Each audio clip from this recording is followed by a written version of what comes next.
In front of me is XIAOMI Redmi Note 13 Pro Plus, and today I would like to show you how you can operate voice recorder. Begin by launching recorder and clicking on this gear at the top right corner. Then manage all of those options before recording, however you want to, and go back. Now to start recording, click on the big red button at the bottom.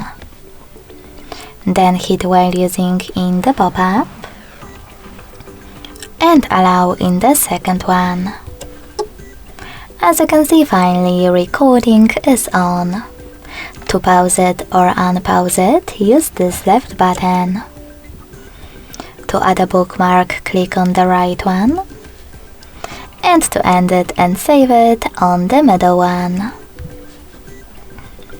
If you wish to play your recording right away, just click on it.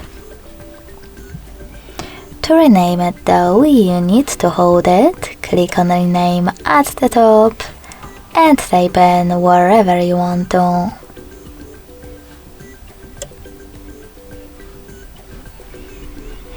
Now select OK.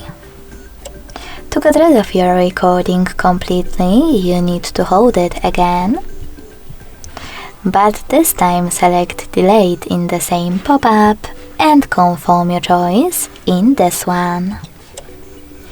Thanks so much for watching. If you enjoyed this video, don't forget to leave a like, comment and subscribe. Bye!